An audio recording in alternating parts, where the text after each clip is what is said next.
Hi, good evening, everyone. Please grab a seat if you can.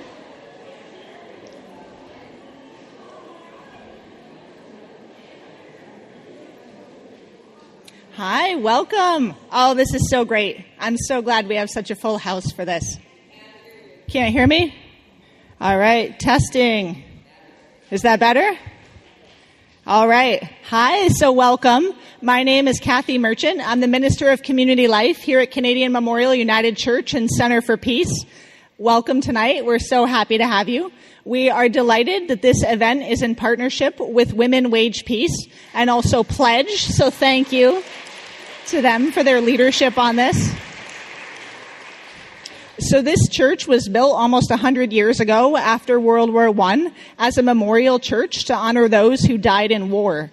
And the idea is the congregation built a Center for Peace across the laneway because we want to honor those who have experienced violence but work towards peace together. And so we're so thrilled to be able to do that in this way tonight.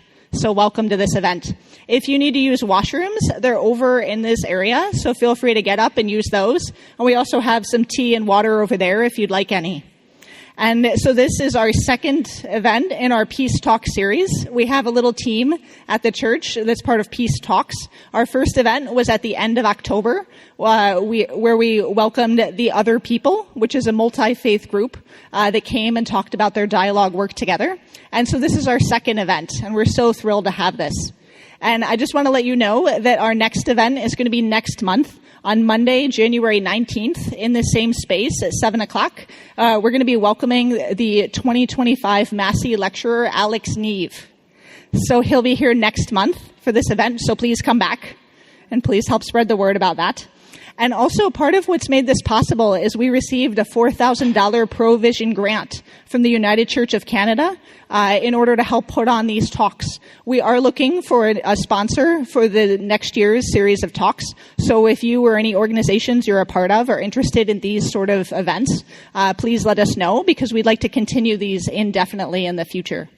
But in the meantime, hopefully when you were coming in, you received an index card. There are some pencils in the pews ahead of you, so if you have any questions that occur to you over the course of this, please feel free to write them down. And if you don't have a piece of paper, just put your hand up. We have some folks who can give you some pieces of paper. I see a couple hands, so thank you. And yes, thank you to everyone who's helped make this possible. And now I'd like to welcome my dear friend, Reverend Murray Pruden, up for the land acknowledgement and the welcome.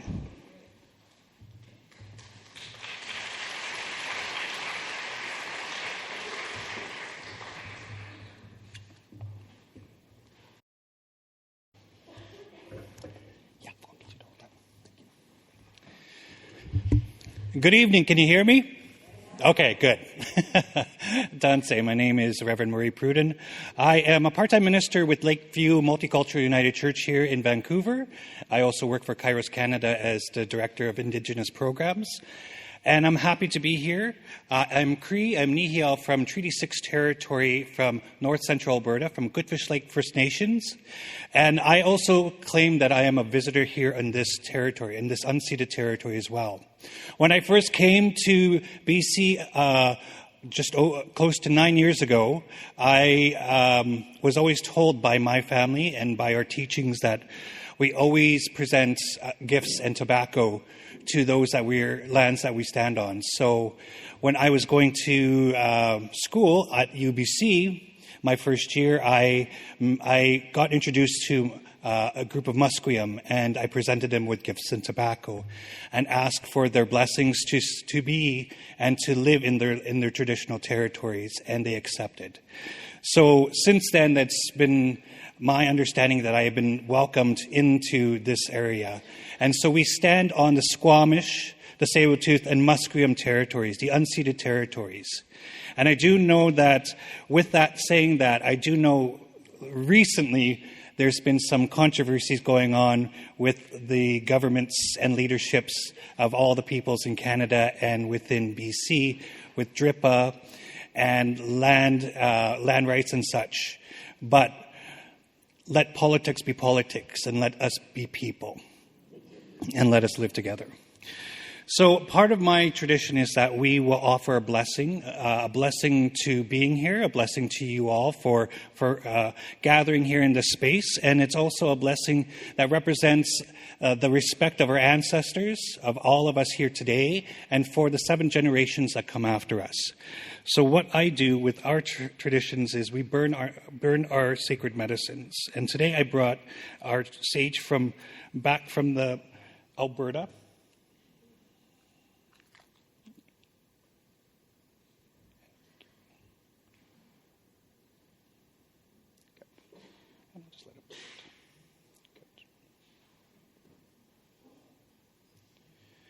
And we just let it breathe a little bit. And what this signifies is cleansing and purifying the space, but our times together in our minds, hearts, and spirits. And also, it's a representation of the smoke taking our prayers up to Creator. So Creator hears us and is with us here as well. So I will say our prayer. No tatiwin kisimanatu, witsinanan mena, kanawimanan, anots, kakisisakak. Nianan igwa kitoas samanak. Napiak igwa napisisak. Isquiwak igwa isquisisak. Igwa kahigal. Kodakak. Ayan nianawak ota. Askik kita tamianan. Hai. So our Creator, the Creator, help us and protect us today and all day and every day. We are your children. All boys and men, all women and girls, and all others, of all nations, all people here, all the world. We are thankful. We thank you. Hai.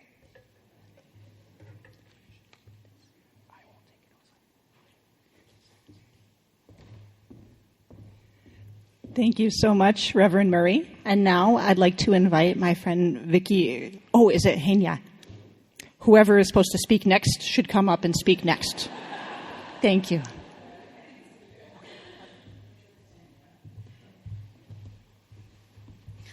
Good evening. Oh, yeah. Good evening. Bonsoir. Masal khair. My name is Hania Omar. I'm the Director of Operations of PLEDJ, which stands for Promoting Leadership for Empowerment, Development, and Justice. I'd like to begin by thanking Women Who Wage Peace and the Canadian Memorial United Church for partnering with us on this event. PLEDJ is an organization that was founded by Amal Elsana Alh'jooj, our speaker tonight. And it's a social change organization. Our mission is to build the capacity and empower those who are marginalized to stand up and advocate for their rights and to build the world defined by justice and peace. We work on the local level here in Montreal, where we were founded, and on the national level and internationally. All of our programs are built to empower people to advocate for their rights and for social change. One of our programs, for example, Solidarity Dialogues, focuses on building shared spaces to counter polarization with the idea that people who are oppressed bring their voices to these spaces to use dialogue as a tool for transformative change. On the international level, we work to build schools of social work in war-torn areas, also for social change. It's a pleasure to be here tonight. Thank you to the organizing committee for all of the work that you have put into organizing this event. And thank you, Vicky, for all... Where is Vicky? Thank you, Vicky. It's been a wonder working with you.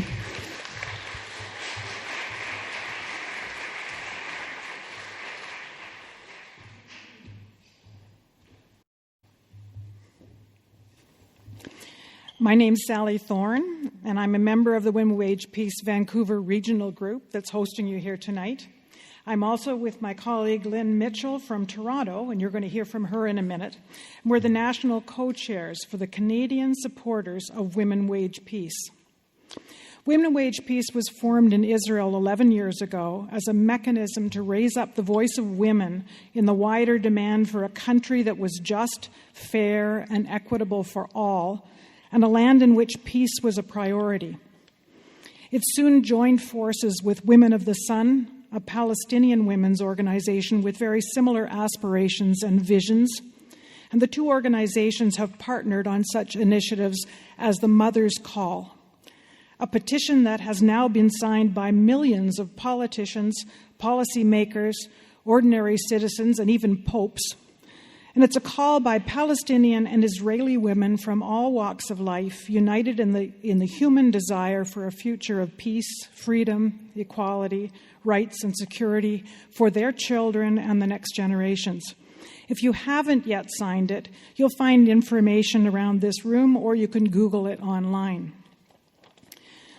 Canadian Supporters of Women Wage Peace began soon after October 7th, 2023, when men and women around the world were desperate to make sense of the pain and provide support in a constructive manner to the peace process. We're a grassroots organization with members across Canada, women and men who support our cause, with active regional groups in Vancouver, Winnipeg, and Canada East. We take our policy lead from our colleagues in Women Wage Peace and Women of the Sun in Israel-Palestine, and we work to engage Canadians in respecting and supporting the amazing work being done every day by women on the ground who understand the extreme complexities and who are personally affected by the dangerous official leadership positions on both sides. If this cause speaks to you, you can find further information online and become part of our Women Wage Peace Canada community. I'd now like to turn the microphone over to my fellow national co-chair, Lynn Mitchell, who's with us tonight from Toronto, to share her personal thoughts about why she's so committed to this cause. Thank you, Sally.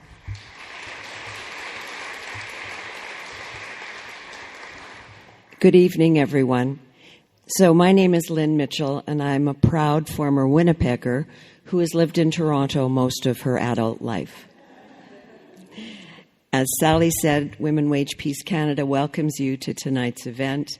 We appreciate your being here, your interest, and your support. But I'm here for a very particular reason to speak to you this evening. I'm honored to speak to you about Vivian Silver, a fellow Winnipegger and co-founder of Women Wage Peace, and about her connection to this event, because her voice and her presence are very much with us tonight. And Vivian is obviously the gray-haired lady with the turquoise scarf hugging Amal. Vivian and I grew up together in Winnipeg, graduated from the same Yiddish-speaking school, and spent our formative teenage years, having fun together, double dating, and learning about leadership and volunteering in the community. Over the next 50 years, we and our children, and eventually our grandchildren, visited both in Israel and in Canada. Vivian and her family last visited us in Toronto in August of 2023. Vivian lived in Israel since the 1970s. She and her family, her husband Louis, and her sons Chen and Yonatan, were members of Kibbutz Be'eri, situated in the Gaza envelope. Vivian was murdered in the October 7th, 2023 attack on the kibbutz. Vivian was deeply tied to Canada throughout her life. After all, she did speak Hebrew with a Canadian accent. When you think about a woman speaking in a Canadian accent about peace to Israelis and Palestinians, it brought her Canadian identity and indeed Canada itself to the work that she did. In Vivian's son's Chen's words, which he delivered at the Vivian Silver Legacy event in Her Voice, held last June in Toronto and attended by 350 people. And here I quote Chen because he says it best. My mother chose to live her life in Israel, but I believe that having grown up and spent her formative years here in Canada truly shaped her worldview and informed her ideas about fairness, social equality, and cross-cultural understanding. It took looking at Israeli society through Canadian eyes to help her identify the injustices she devoted her life to address. In her working life, Vivian partnered closely with the Palestinian citizens of Israel, particularly her Bedouin neighbors. And that is how Amal and Vivian found their way to each other, which you might hear about more later from Amal, and to that beautiful picture. On her retirement, Vivian co-founded Women Wage Peace in 2014 as a grassroots movement open to all women from all ethnicities, religions, and ideologies to make common cause together, as Sally said, to pressure their governments to make peace and to raise up the role of women in the peace process. It really came as a result of all these women being absolutely fed up with their political leadership on all sides of the political spectrum and all sides of Israeli-Palestinian society, who had given up on politics and just wanted to come together and have a role in the peace process. Vivian called for nonviolence, a negotiated settlement to the conflict in the Middle East, to partnerships, relationship building, dialogue, sharing realities, and elevating the voice of women, everything that is so missing in our troubled world. We hope that this evening and going forward, you will be inspired, motivated, and perhaps challenged beyond your comfort zone. But please, when you are challenged, remember that you don't have to agree with what you hear. But please hear it in Vivian's voice that asks you to listen with an open heart, to listen without reacting or judging, to listen with hope.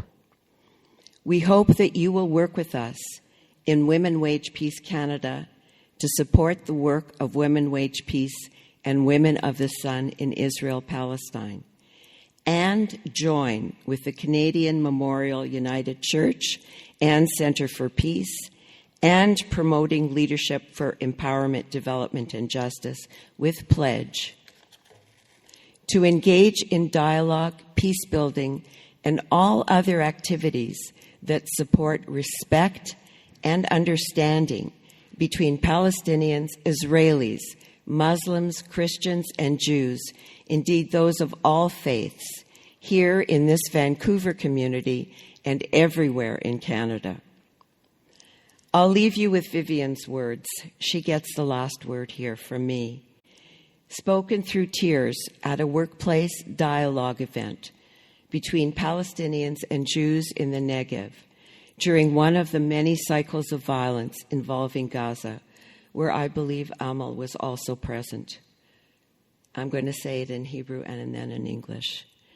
Tistaklu al ma shekara betoch hacheder, lamrut shekara bachutz, v'kacha zeh tzarich lihyot. Look at what is happening inside this room, despite what is happening outside. And this is how it's supposed to be. Thank you.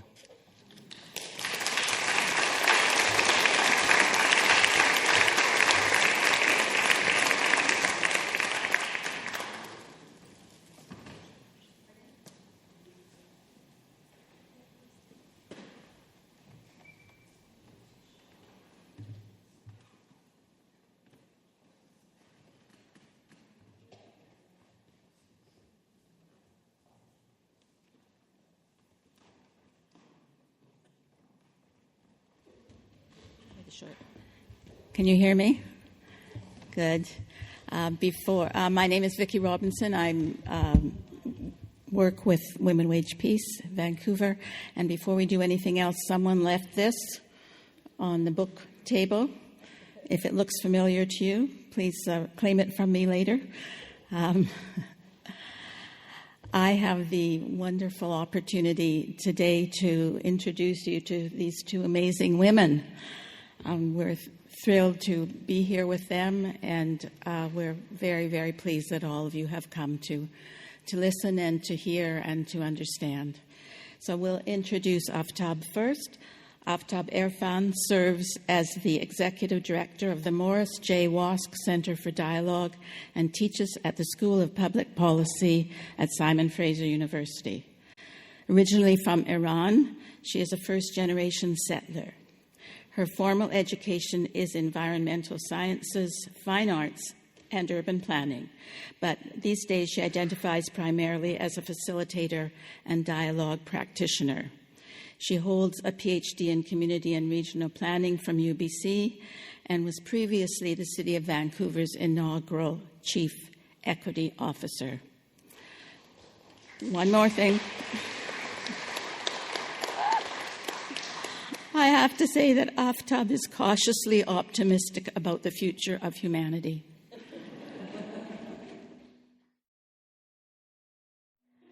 And our speaker of the evening, Amal Elsana Alh'jooj, is an associate professor at McGill School of Social Work and founding director of the nonprofit social change organization that Hanya just told us about, PLEDJ.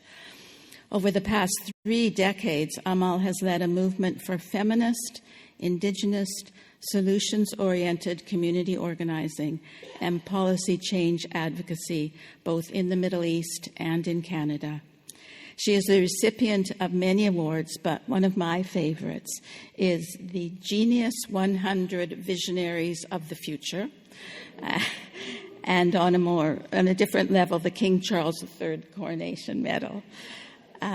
She is the author of this wonderful book, Hope is a Woman's Name, a personal memoir that recounts her experiences growing up as an Indigenous Bedouin Palestinian woman in Israel, and highlights her journey of navigating multiple identities: Bedouin, Arab, woman, Palestinian, and citizen of Israel, and her lifelong commitment to social change and justice. Amal lives in Montreal with her husband Anwar and her twin children Adan and Moad. So I'll hand the evening over to them.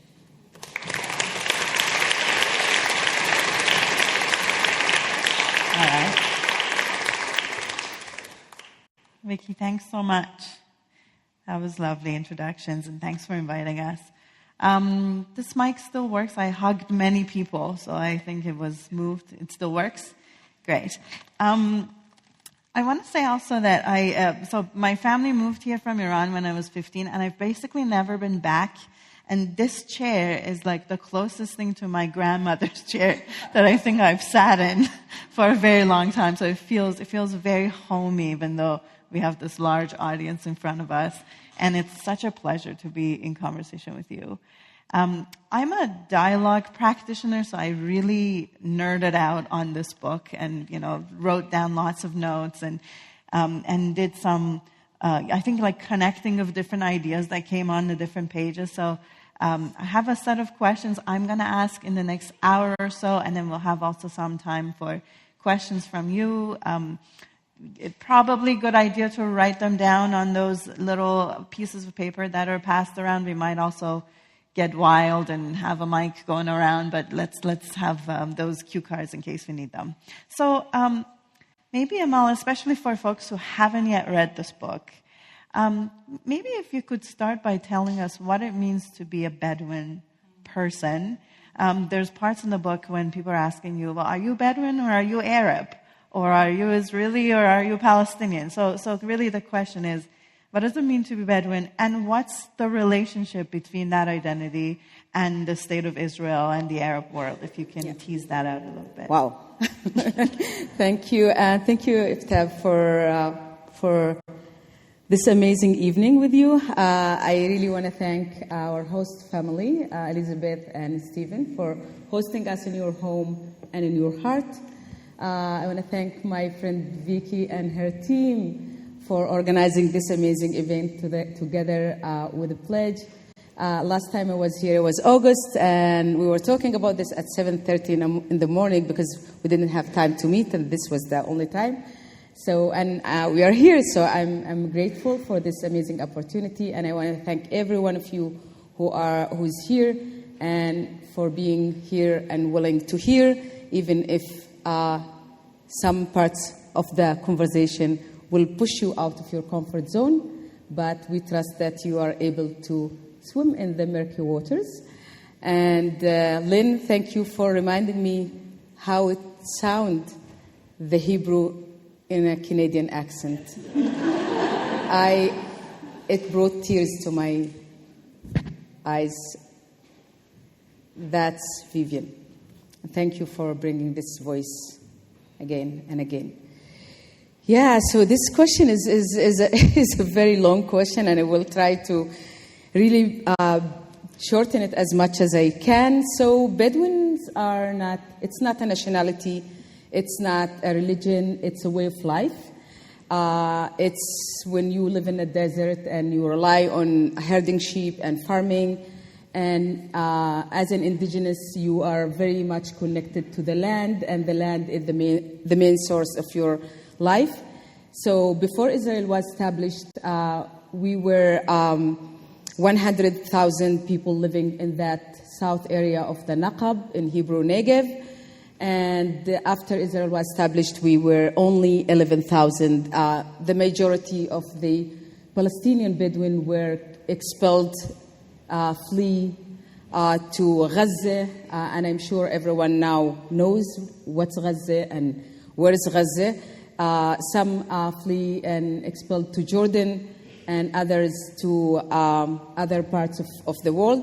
And from 1948, and my family stayed, and we were able to granted Israeli citizenship in 1953, and this is how we became Palestinian citizens of the State of Israel. And when we talk about the Palestinian minority in Israel, we are talking about 22%.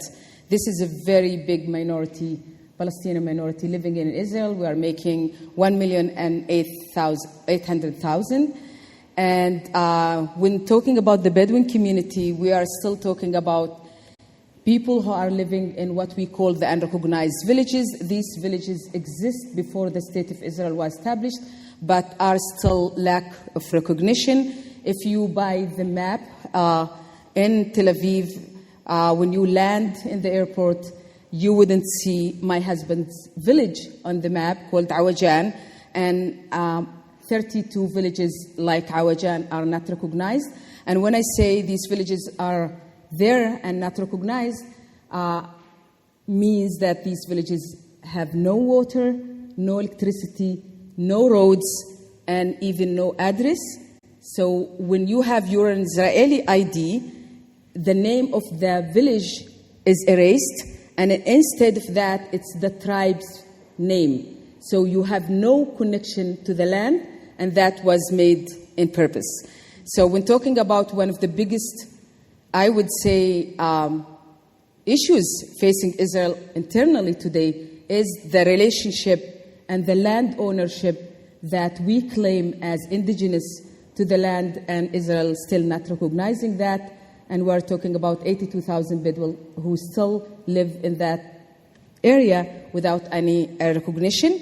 And when it comes to our identity, for many, many, many years, we were told by Israel, using the educational system and the curriculum, to try to erase our connection with the Palestinian people. So we are called the Bedouins of Israel. We are called Arab Israelis.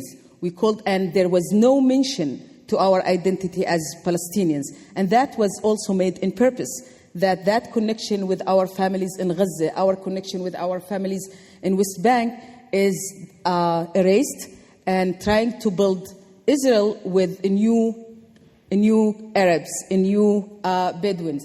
And this was really an effort made by the State of Israel through all the means And the idea of the government was also to maximize Bedouins in minimum land and take the rest of the land for Jewish causes.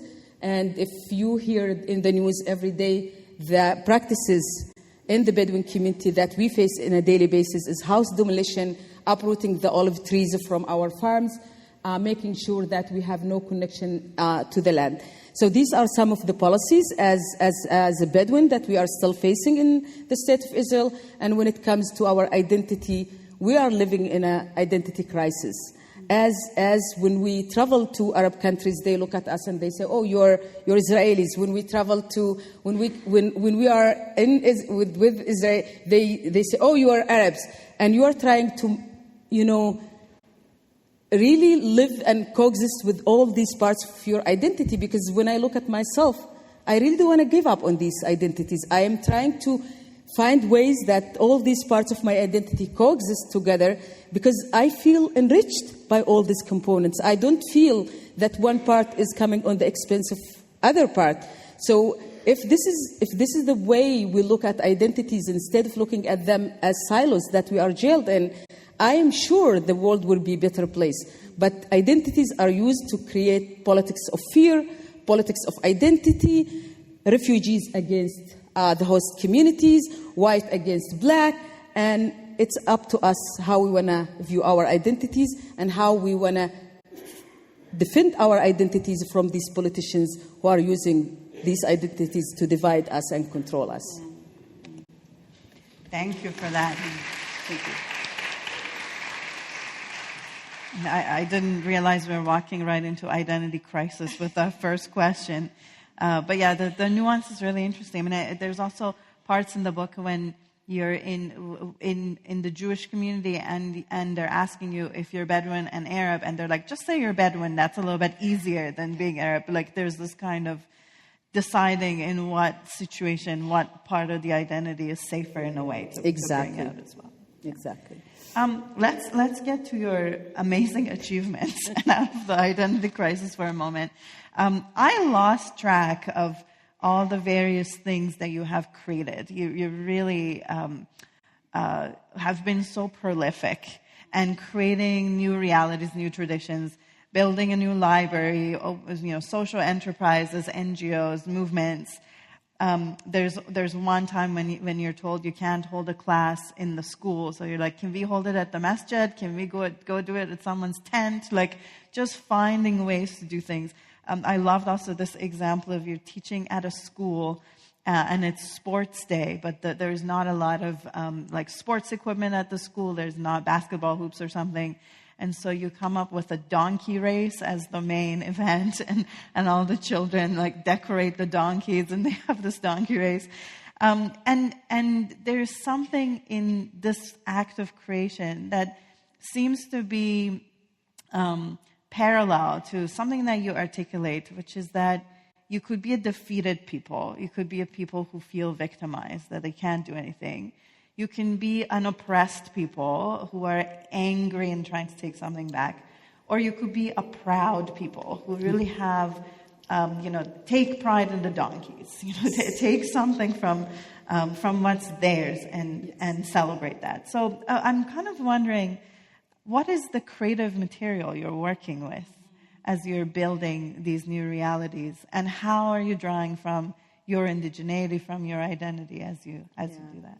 Wow, thank you for this amazing question. It brings me back to these early days as a community organizer in my community. And when I started with all these ideas, it was absolutely based on the fact that I was born as a fifth girl, and it was a tragedy for my parents, and they wanted to have a boy, and here comes the girl, and what do we do with her? And and my father gave me the name Amal, means hope, hoping God will give him boys after me, and 5 boys were born after me. So it was a big expectations in my shoulders. And born in this atmosphere, born in this reality of trying to prove yourself, trying to relocate yourself, trying to prove that you can do more than boys and still get some credits from your parents, from your tribe. And at the early age, I became a shepherd because my mother couldn't handle me anymore in the kitchen. I had a lot of energy, and she was fighting with me all the time. So she said to my grandfather, take her. And becoming a shepherd at the age of 6 really gave me a lot of skills and new perspectives. The idea of zooming out from what's happening in the kitchen and in the simple shack that we were living in and being in the mountains, it gave me this, a way of looking differently and sometimes very critically on the situation. I would look at my mother. Why would she not stand up? Why my sister is not standing up? Why my people are not standing up? And all these questions, I was full of questioning. And I was very angry. I was absolutely very angry. But then going back from the mountains, I would speak loud. I was wild and still a little bit. And my mother would push me, try to bring me back to that level of being a woman, a girl, well-behaved, your voice, shwaya shwaya. And then I would say no, and she would push. And then here comes my grandmother, that for me, later reading about Judith Butler and Bell Hooks and Virginia Woolf, I believe that my grandmother was my hero. She was the feminist that taught me that no woman or no group of women has monopole on how to define feminism. And for me, it was to stand against the injustice. As a girl in a patriarchal system, but also as a citizen in the state that treats you as a second-class citizen, that you see that only 17 kilometers away from your village, people have electricity, have water, have transportations, hospitals, green areas, playgrounds, and you have to be sick in order to go to the hospital and see the light during the day. You have to be sick to be able to play in that playground. And I remember one time I made myself sick, so I was giving a day off from being a shepherd. But really that way of helping me channel my anger into something positive, in something that can minimize the source of anger, was all mentored by my grandmother. She always would hug me and say, anger will consume you from the inside. And this created this sense of what is there in my community that I can use? What is there in my community that I can value? And I always heard my grandmother talking about our culture in a very proud way. I always heard outside that we are the primitive, the backwards, that we smell smoke because we sit next to the fire place. But from my grandmother, I was always proud to be Bedouin. I was always proud to be Palestinian. And this is what I wanted to install in the kids when I was doing this project, because the kids were, this is one of the unrecognized villages. And I'm talking about 1993, 1992. The kids were still arriving to school using donkeys because there were no transportations in the unrecognized villages. And the kids will hide these donkeys far away from the school because they were feeling very shy. And this was something that I felt I can't see this happening. And how to bring that thing back, to be proud of your life and your culture. And you don't need to feel shy and guilty for something that was done by others. The government should feel ashamed that a 5-year-old child riding a donkey, walking 3 kilometers with a donkey in the hot days. So I really wanted to do this, and every time I felt like, yes, what does resources mean? So yeah, teaching women at the age of 14 reading and writing.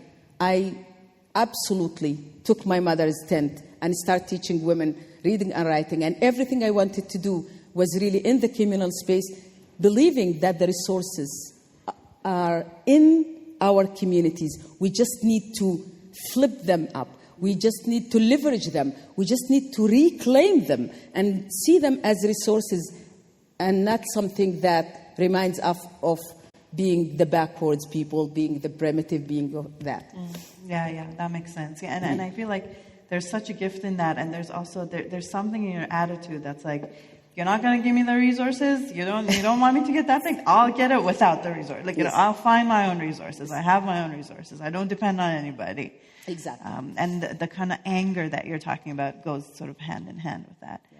I think maybe let's go to this question about your approach to activism, which is where we have kind of ended up already. I was struck by the part about your teenage years when you're in high school, when you stop reading novels and start reading critical text. So your reading changes, the music you're listening to changes. This is the definition of teenagehood, but also you're kind of aligning yourself with the Palestinian cause. You start going to protest. And then later in your life, you describe your approach to activism as solution-oriented approach. And you in fact have, the young people protesting at the events that you're speaking at, and you're having this conversation with them about strategy and, what does the anger do? What does it mean to be solution-oriented? I'm wondering if you can tell us a little bit about that shift.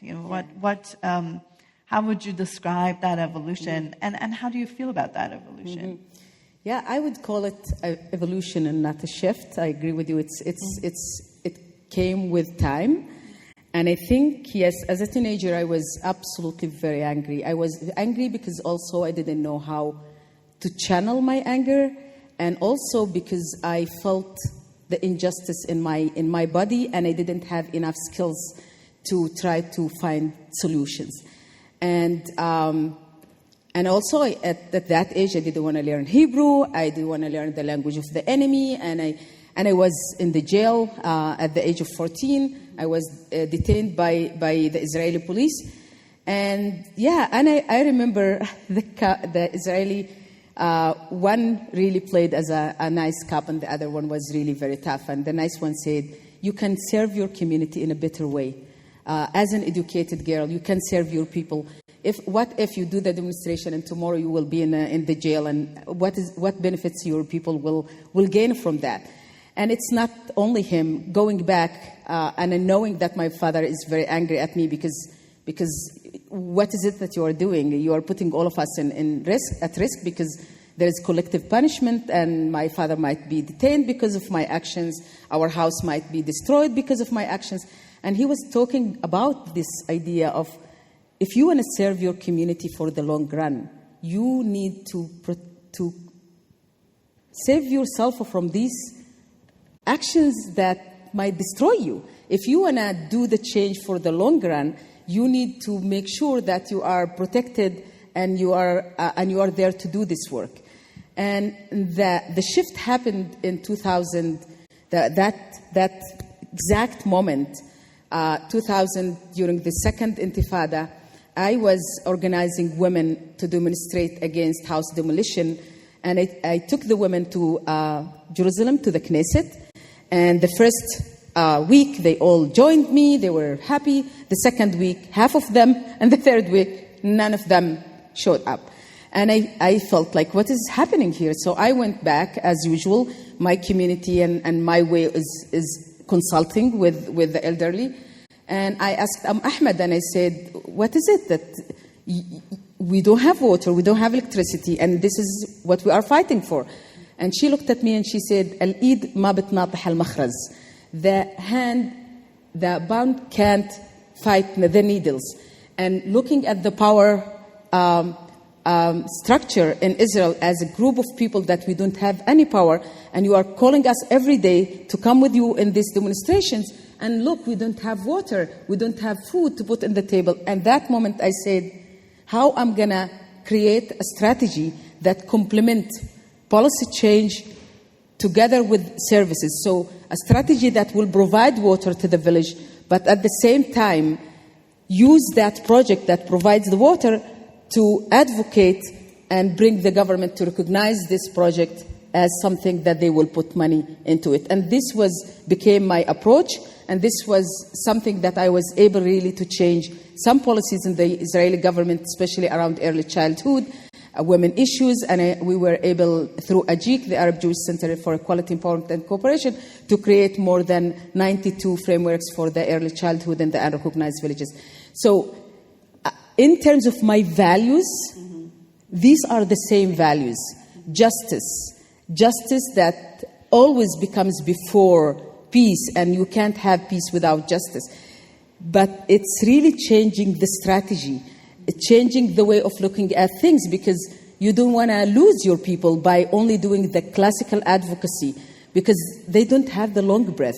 They don't have the food in the table to keep running after you in demonstration. They need some solutions. So this is how I start shifting and bringing the advocacy as a complementary approach with service provision, so people can continue the fight without losing the opportunity to get the services and survive. Gotcha. Yeah. So you didn't do it because the good cop told you or your father told you. It really was a strategic choice. Like, if I need people to come with me, I need to get into the nitty-gritty and actually make some change. Exactly. Yes. Yeah. I was wondering, a lot of your writing and your speaking, I feel like is kind of walking around this paradox of what are forms of acceptable injustice and what is not acceptable. So you have in your own tribe, in your own home, you are told you can fight for the Palestinian state. Like, be careful, don't go into jail. But that's a worthy cause. But do not fight against the patriarchy. Like, leave the patriarchy alone. And then within Israeli society, you're told fight for feminism, fight with the rest of us for feminism, but leave the state, leave the criticism of the state alone. And also from activist circles, there's a point when they're like, do not, under the guise of empowering women, support the Zionist project. So you're getting this from all these different, and you really pay a huge price for it. I mean, you're getting expelled, getting arrested, getting attacked on the street, in the press. I think there's at least 2 fires, yes. Death threats, really, you get everything. What is it like to navigate this paradoxical reality? And I'm almost wondering, how does your experience with fighting one form of injustice or one form of activism, how does it inform the other one? What are you learning from one for the other? Yeah, it's absolutely the case when as you mentioned, when you are giving money by the government to empower women and be there for the women and support women, and then you are going to support these women by rebuilding the house that was destroyed 2 days ago, and then, that's not women's support. That one is women's support. So fight for women's rights that the community is confiscating from them and marginalizing them, but don't fight for women's rights when it's about the state's policies. And these were really the paradoxes that I was dealing with, that sometimes you feel like you are competing advocacies, that if you do social advocacy, the government will give you money because you want to change within the community. When you do political advocacy to change the Israeli policies and fight against discrimination and house demolition, the government is standing against you. And the question that I always were putting, these are strategies. For me, the base is justice and how you pursue justice, and how to create a formula that can shows that fighting for women's rights in the unrecognized villages, which is political, and fighting for women's rights in the village to choose their own husband, which is social advocacy, how you bring these two to make it clear that we are talking about the same justice. And there is only one face to justice. You can't just, and I remember having someone in one of the panels who was saying, really was accusing me for you are the arm of the Zionist movement, and you wanna destroy our women, and you wanna and you want the women to be liberated and freedom, and I was looking, I was asking myself, why would he say that I want women to be liberated when the very meaning way of putting liberation and women together, I heard first from my grandmother, from Jiddati, when she said to me, Al-Hurra ma bitkhaf, the free woman has nothing to fear. And she taught me from day one not to be afraid of thinking and critically looking at things and knocking door and walking, even if there is fear, step out of your comfort zone. So for me, it was really something that I wanted to show, that why you are pushing against liberation when it's indigenous to us. Why you are not seeing liberation and women freedom as something that it's part of our culture, our indigenous knowledge, our grandmothers. And my grandmother was absolutely a super free woman. When I look at my mother and my grandmother, my mother was born during the Nakba time and lived during the military regime in Israel. And everything was fear and fear and fear. And that's what she projected on me. In the other side, you see my grandmother, that she lived before Israel was established. And everything she projected on me is bride, string. And I brought these elements of our grandmother to show our young men, this is when we call liberation and women freedom. This is what I'm talking about. I'm not talking about the ideas that you think I'm importing. And I'm not closing the doors from learning from the outside. I really want to build a bridge between indigenous knowledge and other forms of knowledge that we can learn from other people, because this is Ibn Rushd philosophy, to open the door and co-create and learn from each other. And that's how I see myself as part of this world and not jailed in my own space or my own identity. Thank you for that. Thank you. I'm going to keep going.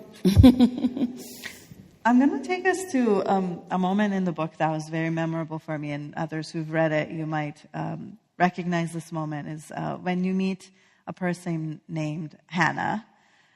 So it's your first job as a placement in social work. You're, I think, still a social work student. Maybe you're 18 or something.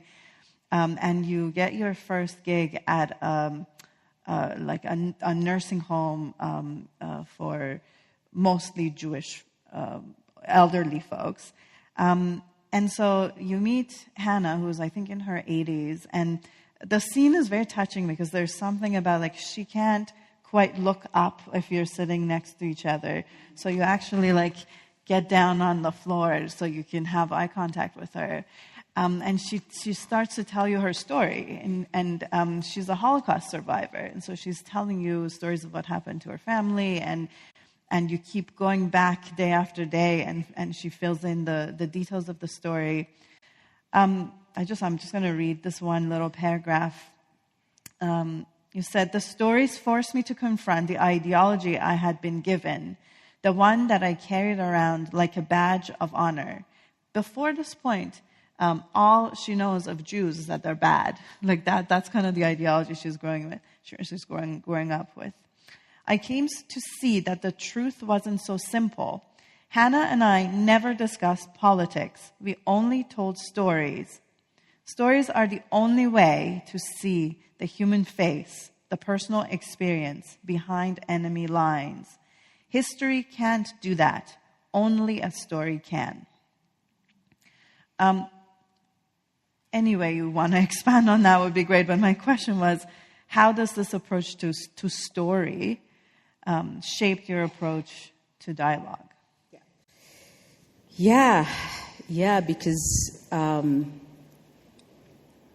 what we are faced with is this dehumanization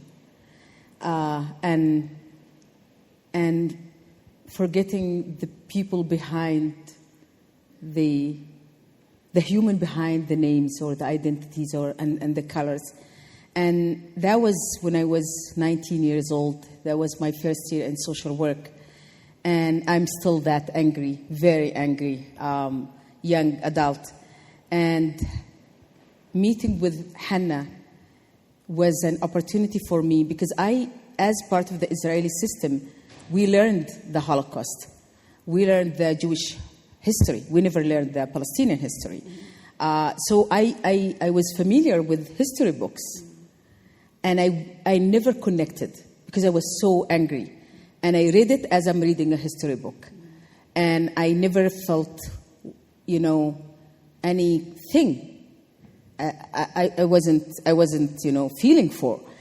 And when I met with Hannah, and it was really around that moment when I told her how many brothers and sisters I have, and how many nephews and nieces I have, and that my grandmother is still alive, and we were talking, and then she started talking. She opened up and she started talking about her family, and as a Holocaust survivor. And for me, this was the first time that I was able to see the human face behind the history books. And that was the moment that I decided that histories are mostly written by the people in power. And histories are mainly written by men. And for us women, always when we talk, we are told these are stories. But when they write, these are research and history books. And I don't want to submit to that. And that decision was really how we turned the history books into stories as that women can tell, that bring the face of the human being. That face that you smell, and that face you see, and that face that you hear, and that you are all engaged with the story. And the minute you are engaged in the story, you are engaged with everything, with your heart. And stories are opening heart because you hear everything, you feel everything. And that moment, I really decided I want to learn more. I want to read more, but not history books. I want to read novels. I want to hear from people about these histories.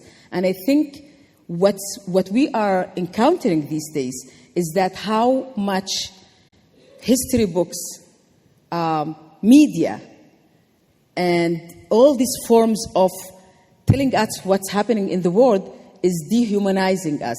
So dehumanizing us and creating this rating, black, white, yellow, red people. And to create that is really to make it legitimate that this people who is red will get less than the white, and then it's legitimate because you are not like me. You are a different color. You are a different person. And the legitimacy behind putting some people here and putting some people is to make them seems less, worthless, valueless. And this is how we see today, that you can shoot a Palestinian child not thinking that he is a human. You think of that Palestinian child as a threat. And you are standing as an Israeli soldier, 18 years old, and you are shooting him because you were taught that he's a threat, that he is not Ahmed, 5 years old, has 2 sisters, has a mother living in Nablus.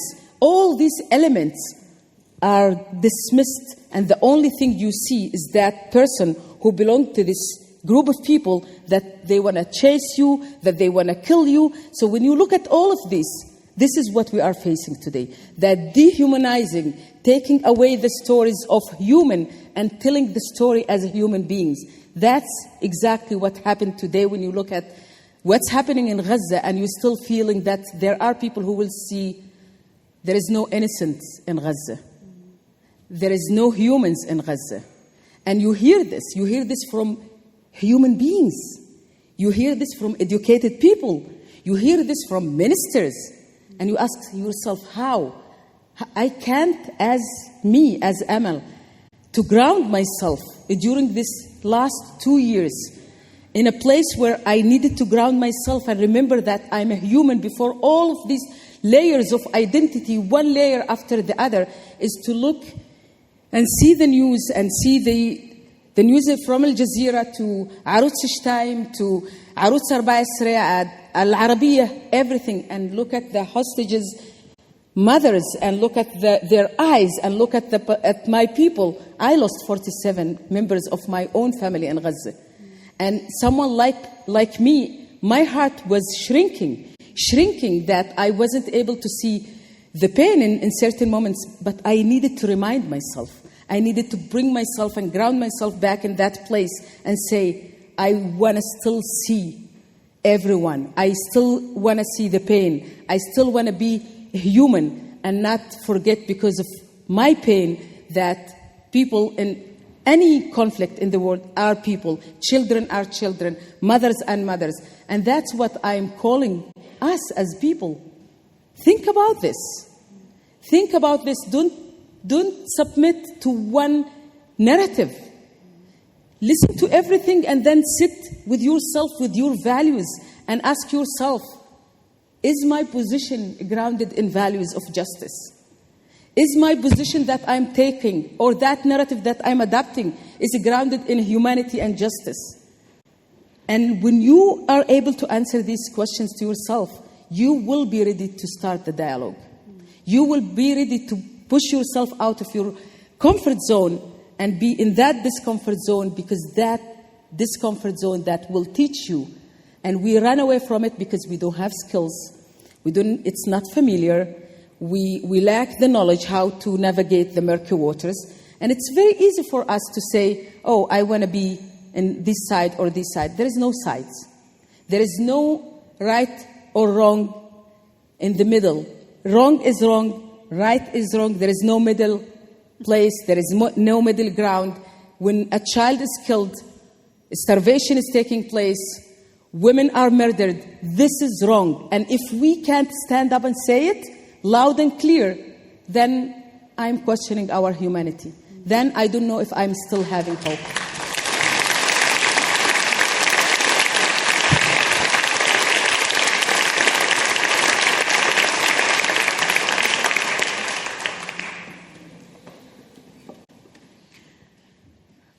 One thing that occurs to me is you have been part of quite a few attempts at seeing each other's humanity. You talk kind of humorously about hummus and falafel dialogues, where we kind of like taste each other's food and get to know each other's culture, but we don't really touch the substance of the difficult conversations. We don't really go there.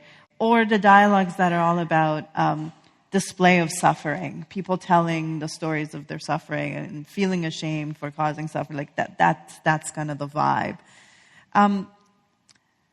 You have a different idea for how dialogue should happen, and you kind of talk about the frame, not the frame of coexistence, but the frame of partnership. And you say coexistence implies that it's between equals, and partnership could be between unequal parties as long as we are explicit that there's a power differential, as long as the power differential is acknowledged. This one was very interesting to me and a little bit counterintuitive. Like it almost feels like you would want to be as equals, talking across the various divides, and you're like, no, it's not. Let's not pretend that that's what's happening, and instead you're inviting, in this case, Jews as not as enablers of dialogue, which is a lot of the ways that you've been invited into their spaces, but you're actually inviting them to see how you do things in your community and what traditions there are and what is happening there. So I'm just wondering, what does the frame of partnership imply, maybe practically? Like, what are the practices of following this approach? How do you actually name the power differentials, or is it in words? Is it like, what does that actually look like? Yeah, well, it's really for many years, Palestinian and Israelis were doing this coexistence work. Yeah. And in 2000, after the second Intifada and everything like really exploded, when 13 citizens, Palestinian citizens of Israel were killed by Israeli police, and there was a lot of anger in the Palestinian society inside Israel. The whole idea of many years of coexistence work, many years, many organizations getting a lot of money to do coexistence work, but as you mentioned, coexistence, you need equal partners in this, but at the same time, there is an amazing form of coexistence between the horse and its rider. And we know who's the horse, and we know who's the rider. And this was the reality of these programs. And yes, there were, I met with this amazing Palestinian. She's nice. She is nice. So it's individual. I'm not representing a collective of people who are nice. It's a personal story. Amal is nice. It's only Amal. And I remember when I was living in a building that was all Jewish, and I ended up having a Jewish nanny that was taking care of my kids. And she's from Iranian origins. She said, I was wondering, we went together to vote in the election, and we went to the same address. And I asked her, Edna, I'm curious, who's the party that you're going to vote for? And she said, Betach, Israel Bitenu. Israel is our home. It's the very, very right-wing party. And she said, what about you? I said, Khadash, the Arab Jewish party. And I looked at her and said, you know what Israel Bitenu stands for? They don't want to see me here, and I'm your neighbor. They don't want to see me here. And she looked at me and she said, don't worry, I'll take care of you. I'll tell them that you are my friend. So it's Edna that can show you that it's really, yes, Amal, you are good, but not all Palestinians are good. So making that as an individual experience instead of looking this as a collective identity that you don't have to be afraid of, that you can really neighbor, that you can really live together. So that part of me, of really trying to create coexistence when we are here, I felt that I will be an object for the Jewish group studying me, right? And how do you create work when you know that we need to do things together? And this comes in 2000 when I established a JIC, and Vivian at that time was running the Negev Institute for Strategies and Peace and Development. And within 3 years, a JIC became huge, and then we joined efforts. And I remember every time me and Vivian were doing something, and that's the practical thing of what does partnership means, that I will tell her, you do this because you belong to the majority, because of the privilege. And she would say, no, I'm doing this because I'm Vivian. I say, no, it's not because you are Vivian, because you feel the privilege and the power that you can tell me this should happen this way. And I remember one day she said, I want to know, Amal, if I pour the coffee, is there Arab-Jewish relations in this coffee? I said, yes. She threw the coffee and she left the kitchen and she said, I am tired. And I think talking about partnership is acknowledging that there are people who are privileged, that there are people who own the power, who have the state behind them, working with people who the state is waiting for them to do any small mistake to push them away or to exclude them or to punish them. So if you have these two levels of power, how do you create a partnership? How do you create projects? So for example, when we created the early childhood, this was clear that when we go to the community, it's not Vivian who's presenting, it's me. When we are going to meet with the Jewish people, it's Vivian's face that speaks and criticizes the Jewish government. So it was really how we work in a way that we can really make sure that people understand the power relations, but make sure that there is no patronizing, that Vivian is not there to help the poor Bedouin, and Amal is not there to get her anger on the government. And I did many times. I took my anger on the government in many committee meetings. But this is the kind of partnership that we built, and that was based on really being willing to be criticized and being willing to step out of your comfort zone.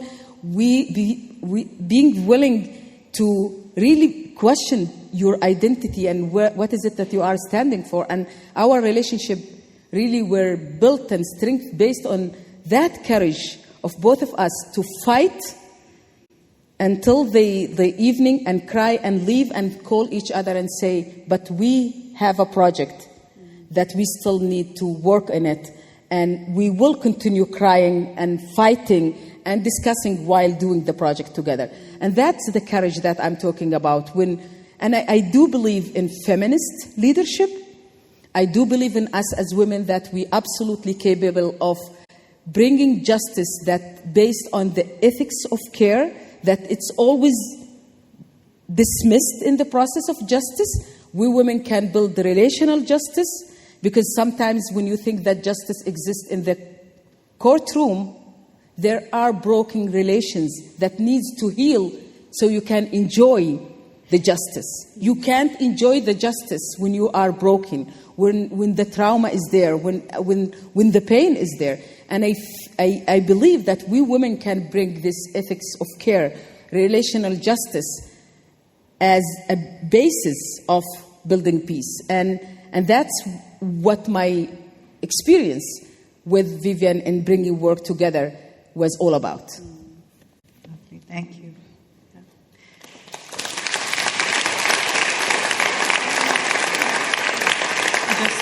Your story was reminding me of this one time I was trying to help mediate a kind of conversation between Israeli and Palestinian students at UBC. And they wanted to do it. They really wanted to do it. But we were having a very big conflict before we got into the room about where to hold it. Because the Jewish students said, well, we have Halal House. Like, it was built for dialogue. This is the whole reason it exists. And the Palestinian students were like, what? You're really expecting us to like go to Halal House to have, like, we can't, this is, you have a huge, amazing building. We have nothing. Like, we are not coming into the space to dialogue with you. And we did finally agree on the basement of the geography building as the neutral place where we could come together and have a conversation. And speaking of neutral places, I want to talk about Canada. So you come eventually to Montreal to do your master's, and then eventually come back to do your PhD and to spend more time and to teach. When you first moved to Montreal, you do have this kind of sense that it's a relatively neutral place where these discussions can be had, and you're in a program that's really about bringing folks from the region together. So I think one of the interesting things about that part of your story is the little cohort of master's students that you have. There's a couple of Jordanian folks. There's some Israelis. You are just kind of in this strange multi-identity place. You're one of the Israelis, but you're maybe the only Muslim. Like there's kind of this, and the Israelis are actually much better able to dialogue with each other. I mean, they yell at each other and there's like tension, but they can actually get into the conversation. And the Jordanians and like the bigger community around is like hesitant to really get into it. And so I feel like there must be something that's going on. And then they criticize you. They're like, why are you hanging out with these Israelis? Why are you friendly with them? Don't you know what they're doing? And you're like, well, of course we have to talk with them. We have to work with them. We're neighbors. Like, we talk with each other all the time. Like, this kind of feels way more meaningful to you and normal to you than to them. I'm wondering, what did you learn in Israel about talking? Like, why is it that people can get into conversation? And does that illuminate some path here for us in Canada? And then vice versa? I mean, is there some way that the movement in Canada could impact what's happening in Israel as well? But how do you see that relationship? Well, that experience with Palestinian, Jordanian, and Israeli students in the masters, it was absolutely an eye-opening for me to understand how unique my skills are as someone who was born and raised in Israel but is a Palestinian.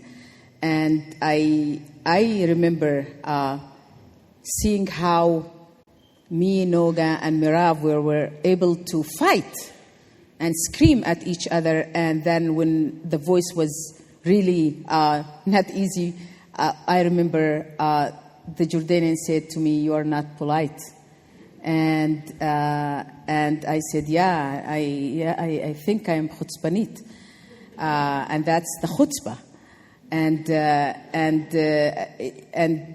yes, I learned the chutzpah. I learned the chutzpah. I learned the fact that if I want something, I want to make sure that people know that I want that something. Mm-hmm. but thinking about people live in dictatorships, thinking of people who live under occupation, the Palestinians who can't raise their voice, coming into Canada, feeling that they still live in the same reality, and it's very hard for them to understand that you are in Canada, you can say things that you want to say.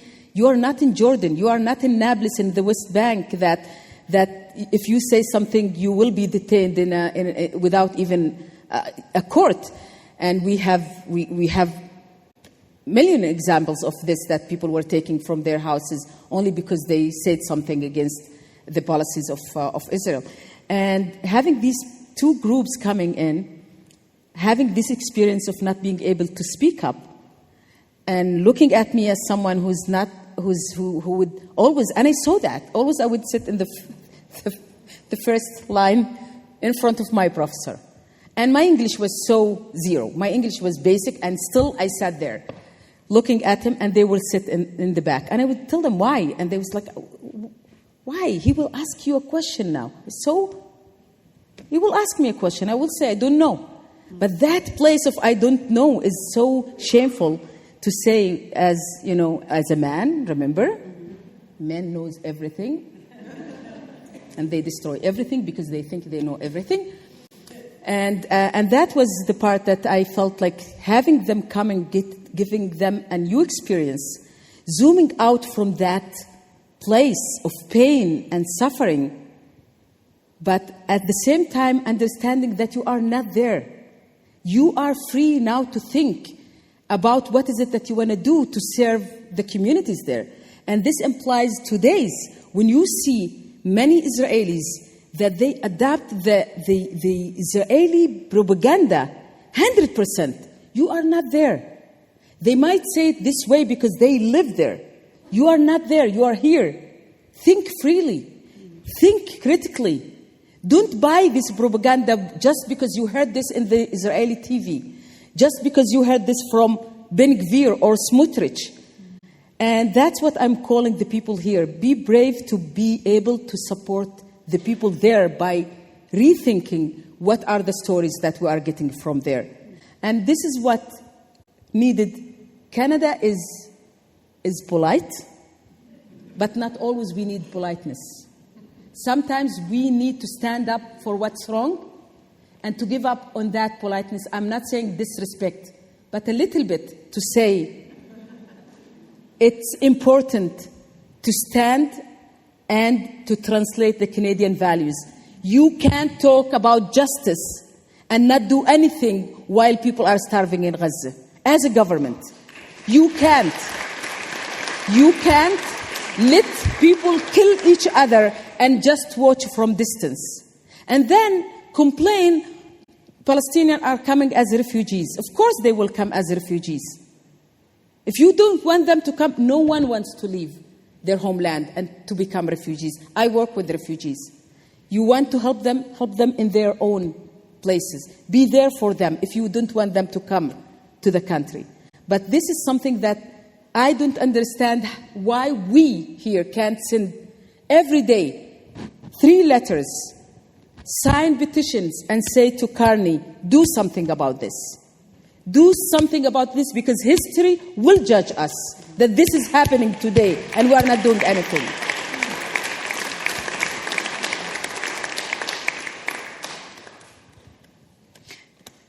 Yeah, I think for those of us, especially for those of us who've lived through wars, and and this is my own experience as well.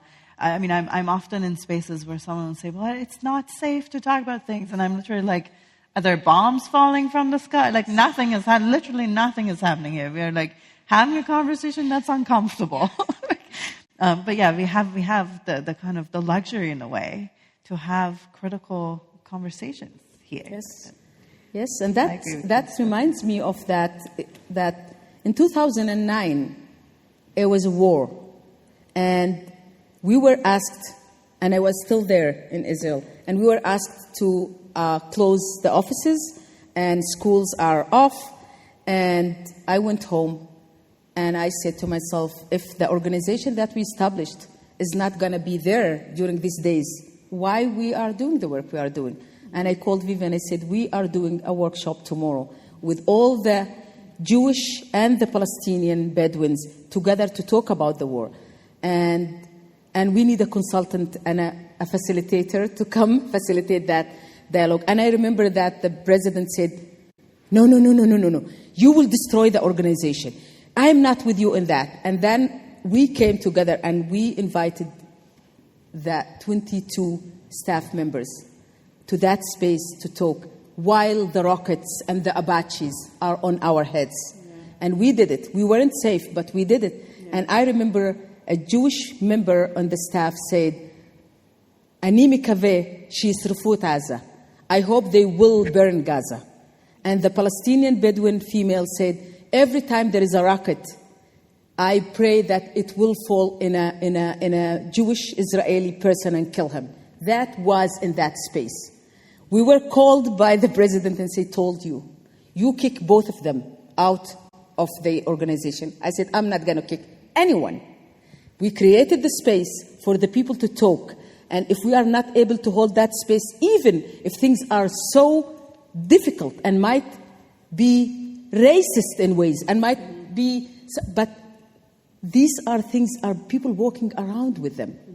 People are living these things. And we brought the dialogue again and we put these things in the middle. And by the end of the third day, you say both of them, I don't want to mention the names because maybe one of you knows, they were hugging. The two of them that they said these two sentences that for many people here that would be, ooh, this is very violent. But we walk every day inside ourselves having all these sentences. And when it's coming out, it's all of a sudden, we need to deal with it. We need to deal with it. We need to build the space and the structured conversations to be able to allow people to say these things. And it's a safe space, even with these very, very difficult terms that people use that day. Yeah. Okay, let me pick up on this, and this will be my last question. So if you have questions, this would be a great time to get them on a piece of paper or just somehow express that you want to speak them into the space. So I'm just thinking of that example.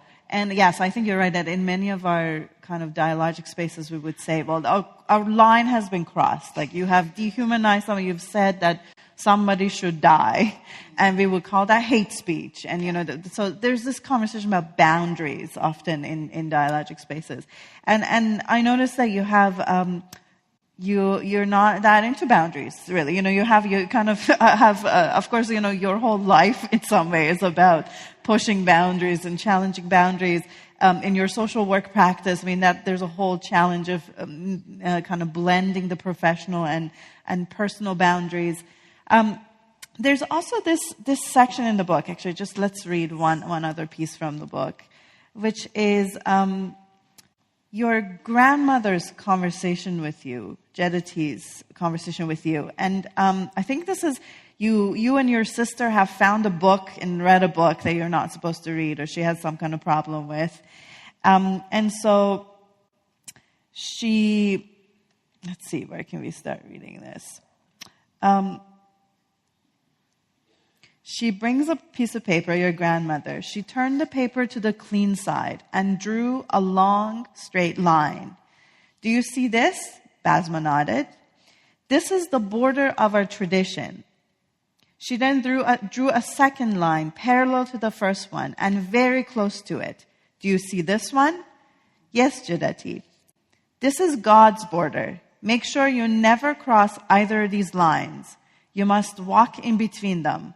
Cross and you're finished. Basma took the paper and stared at it. Jedati turned over onto her back without waiting for Basma to respond. But Jedati, it is very narrow. How am I supposed to walk in between these lines without crossing them? Jedati said nothing. She was already sleeping or pretending to. Basma gave the paper and pencil back to me. I looked closely at the two lines and thought to myself, it is really very hard to walk there. I drew two new lines, this time much wider apart, and handed the paper back to Basma. There, I made your new lines. Now you can walk between them easily. Basma looked over at the lines that I had drawn. She leaned over and hugged me tightly. I wish it was that easy, she whispered. But we can't draw on our own lines. Why not? I asked. Who draws them? She squeezed me tighter. Go to sleep, sister. They will make sure to answer you when your time comes.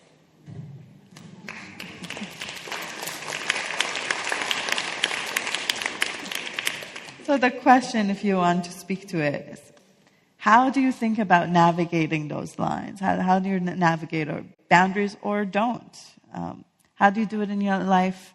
And how do you do it in spaces that you're holding? Yeah. Yeah. So finally, Basma got divorced, so I'm so happy.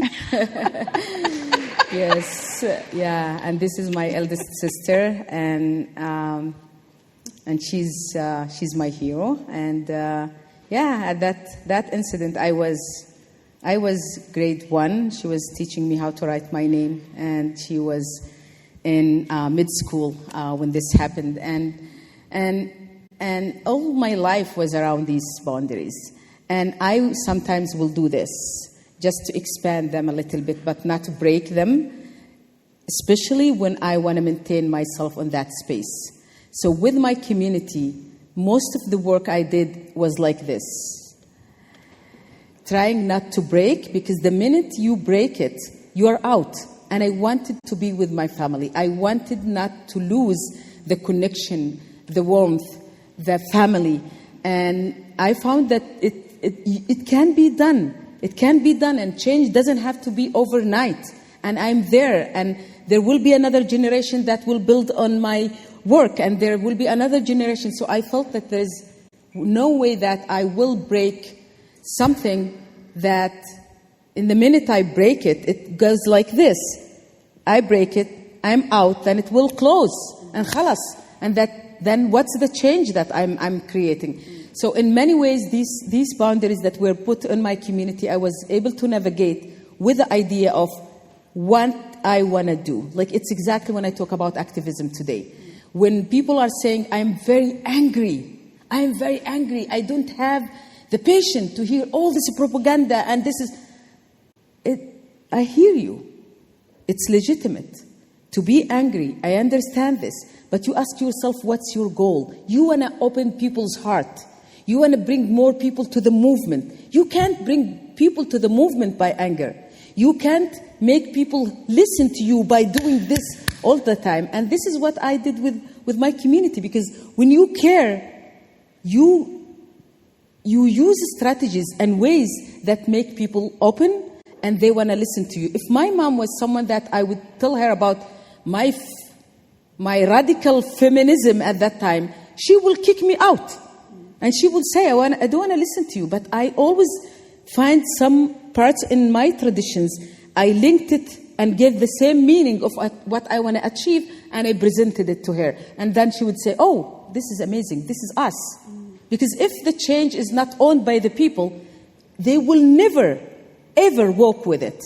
So any change that we want to create should be in the way that people can see themselves in it, that it reflects their values, it reflects their desires, their dreams.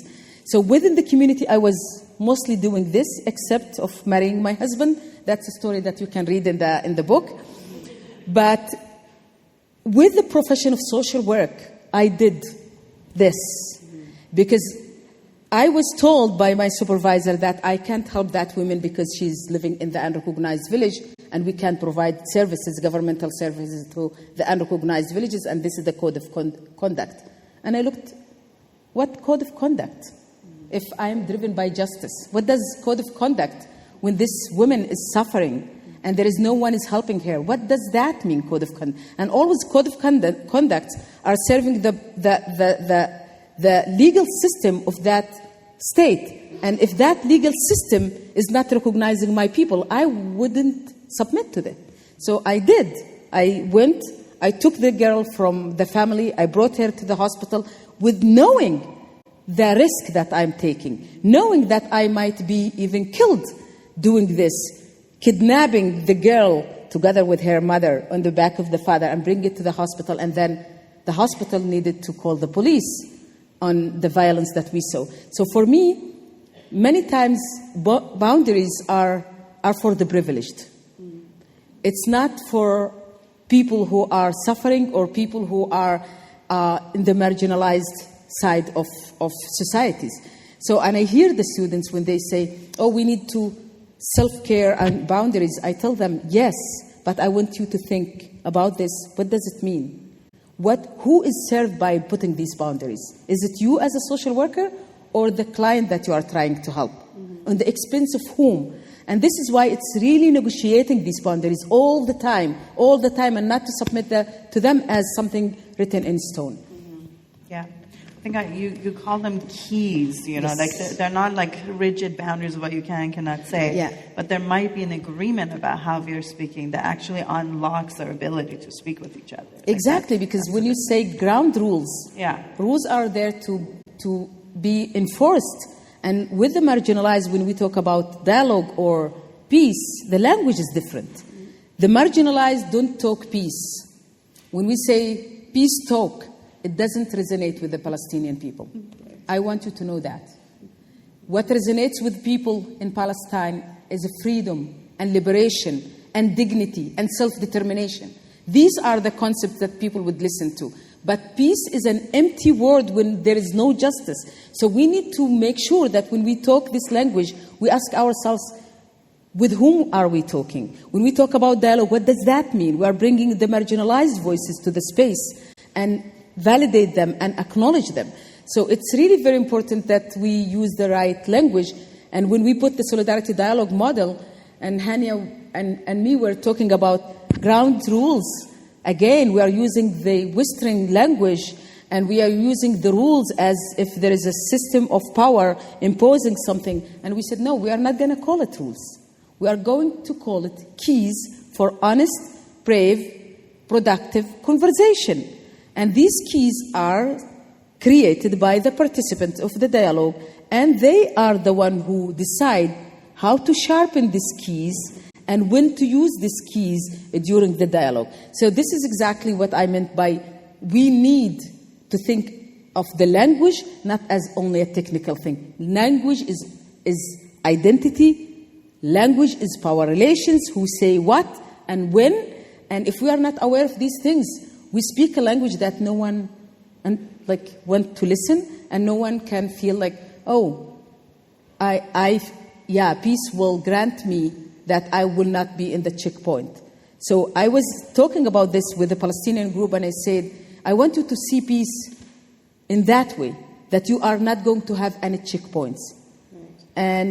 But that really to reclaim peace, and I absolutely will work on that, how to reclaim peace. But for now, absolutely the language should be how to liberate people, not only physically, but from victimization. Because sometimes when people are victimizing themselves and they're acting from that place, it's always defense, and they are not willing to listen. And we are seeing this. We're seeing this when we talk about trauma-informed and trauma-centered. And I tell my students, and one of them called me saying, tomorrow, I know you want to talk about Gaza. I'm not coming because I'm traumatized. And she's Palestinian. And I said, okay, if you don't want to come, don't come. And then I met with her. And the whole concept of trauma-informed, instead of seeing it as a way to heal, we use it to shut down the conversation, or we center the trauma. So instead of seeing it trauma-informed, it's trauma-centered approach. We need to heal ourselves from the trauma. The language to my daughter, because this is my responsibility to heal, not the world, not anyone. It's our responsibility, it's our agency to heal from trauma, instead of using it to say, we can't talk about Palestine because I'm traumatized. We can't talk about the genocide because I'm traumatized. People are killed there. People are slaughtered. And we don't want to talk about this because we are traumatized. It's our responsibility to heal. It's our responsibility to come as collective people and say, khalas, enough, because tomorrow we will talk about the trauma of the Palestinian, and then that will be the narrative. And I don't want to live that day when my people, Palestinian, are using that to oppress others, and using that to say we are traumatized and everyone wants to kill us, and this is why we have to protect ourselves, and it's I don't want to be part of that people that day if it comes. I want the Palestinian people to stand up from this trauma and heal, and we all need to help them heal. We all need to help them heal because we don't want to see the next victim of our current life.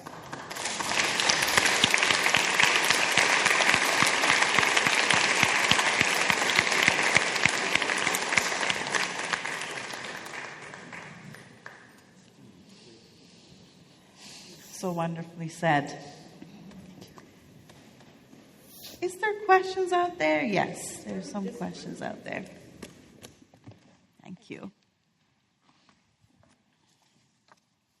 Okay, let's see if I can. I greatly admire your desire for justice, as you know. The far-right forces, actually, maybe you should read this. That's hard for me to read. So maybe the person who wrote this can. Do you want to? Yeah, it's handwriting. Who asked this question? Justice as a slippery slope. Do you want to speak it? Maybe we can get I have a mic. Hold on. Mic to you.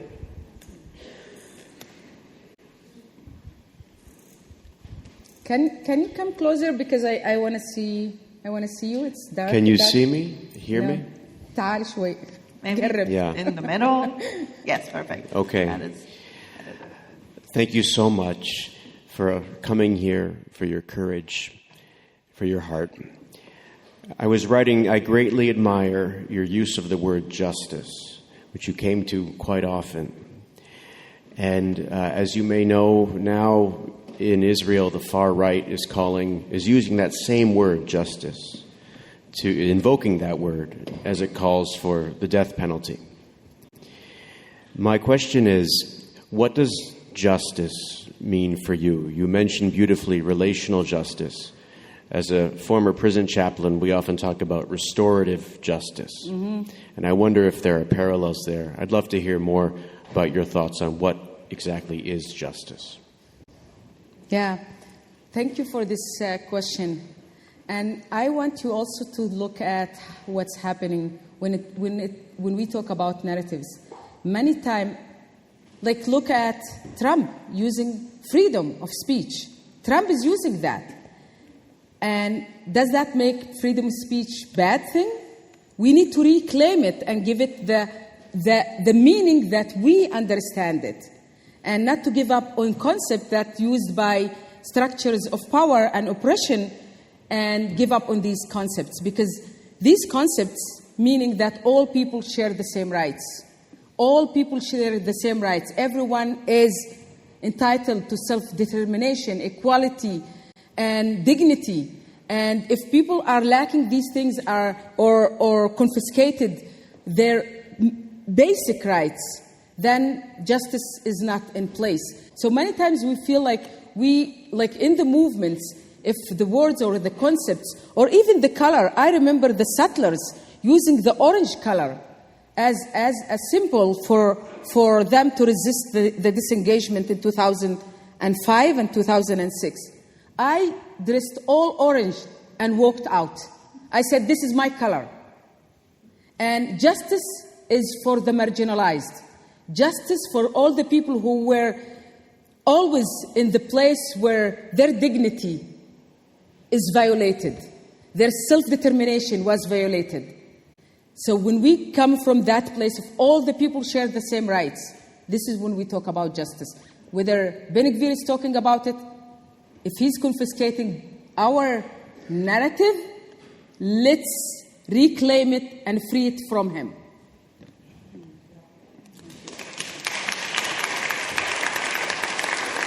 I think I can read these ones. I'm not sure if you can answer this one, but let's try it. Actually, let's ask this one. Can you tell us about life in Gaza before October 7th, 2023? This is a very broad question. I'm not exactly sure what of it is being questioned, but. Yeah, so I do have a family from my mother's side living in Gaza. And it was very difficult for many years after 2005 for people to visit because Gaza was under and still sieged and blocked. But 3 years before, I would say 2020, 2021, there were more permission given to employees and workers from Gaza to come, and this was also part of how we were able to see our relatives getting this permission, leaving Gaza. And we were talking with them. Yes, poverty, suffering. There was limited resources. There were people living. You can be accepted to Concordia or Simon Fraser University, having your acceptance letter, but you can't have a visa to leave Gaza. It is a big jail where people weren't able to. Can you imagine people who were born in 2005 and 2023 they were 18? They have never seen anything but the refugee camp. And for you to know, most of Gaza is refugee camps. Most of Gaza, Qita' Gaza, is refugee camps. People in Jabalia, people in Beit Lahia, and other places. So life was very difficult, and if people needed a treatment, they needed to go either to Egypt, sometimes through the tunnels, or coming to Israel through the checkpoints that you need to do all the security screening, and then on that spot, maybe only the kid will go because security-wise he's okay, but his father can't. And then you see this separation between the kids and the mother. So it's a life of a jail. It's a life of people who have no dreams. Just before October 7, there was a big research and study that shows that, and you know that in Gaza there used to be, before they were destroyed, there were 12 universities. Palestinian people are very educated. And 280,000 Palestinians with master's degree weren't employed in Gaza. How do you think these people would think of a future? What kind of a future is awaiting them? These people who did their masters in multiple fields, not having jobs opportunities, not having hope, not having dreams. So that's Gaza. That's Gaza, and that's the people living in Gaza. This one, maybe in some way connected. What can one do as a woman here to ensure a Palestinian state? And then it says, so frustrated here. Anything you want to add to what people could do here? Yeah, well, I noticed that it's not by accident that we see all these teens in TikTok and Instagram, and we become numb. And we think we saved the children by just liking or sending or sharing. Get out. Leave the screen. March. Send letters. That's when change happened. It's up to us, people. Reclaim our power, our collective power. Don't rely on these people and the government. They have other calculation in their lives. And our only calculation in our life is justice. So really, what we need is not to be doing online activism by clicking. Go out, march in the street, explain about the situation, send letters, put pressure on your MPs, make sure that you are active. There's people in this room. I've seen you by the art gallery doing exactly this. This is very alive in this room, I know. One last question here. This may or may not be a yes or no question. I don't know. Is it ever possible for Vivian to serve Amal coffee, knowing that this is a partnership, but still an intimate partnership, a personal partnership that allows connection beyond hierarchy? Maybe I'll read that one again because it's a long. Is it ever possible for Vivian to serve Amal coffee, knowing that this is a partnership, but still an intimate partnership, a personal partnership that allows connection beyond hierarchy? Wow. Thank you to the person who wrote this and who asked this. My name is Hope. I don't have the privilege to lose hope. I don't have the privilege. And if it's not in my generation, it will be in my daughter's generation. And I want to make sure that when I leave something that my daughter can continue. And that goes to Vivian's legacy. It's not about Vivian, it's about what Vivian was carrying. When you look at what's happening in Gaza today, if Vivian was with us today, she will be on the borders trying to push. And this is why the women in Gaza, they opened the kitchen in her name, in Gaza, women from Gaza, that they knew her as a person who was fighting for justice. So it's not anymore, and that's what Khan and Jonathan said to me. It's not about our mother anymore. It's not about her. It's about the legacy. It's about what is the message that we are carrying. How that legacy gonna free the children of Gaza. How this legacy gonna bring more food and aid to these places. And it's really something that we all need to ask ourselves about it. How we make sure that these legacies of people who are not with us today, but really something that reminds us that the message of justice before peace, self-determination, liberation are the message that we all need to carry for everyone in the planet. Cheers to that.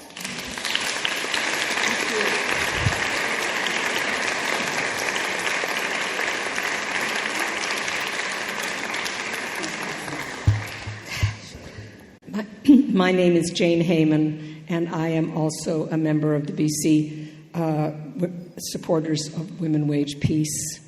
And it's my pleasure to say thank you to our partners, the Canadian Memorial Church, Centre for Peace, and PLEDJ.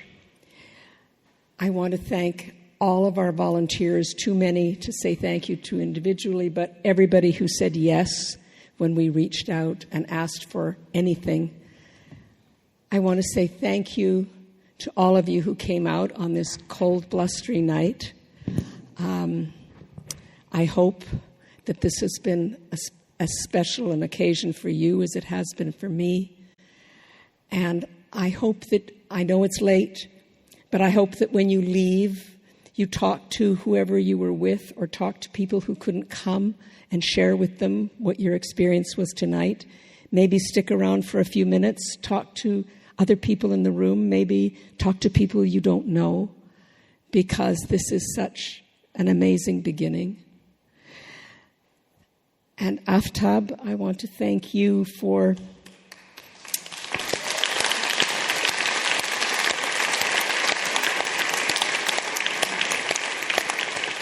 holding such a beautiful space for all of us, and for your curiosity and for the beautiful questions that you asked. And Amal, I don't really have words, but what I can say is thank you for opening so many windows with your intelligence and your passion and your clarity. And I can only really speak for me, but I have a feeling from what I felt from the audience as I was sitting there that many people would agree with me. Thank you for opening my heart in so many ways. Thank you so much.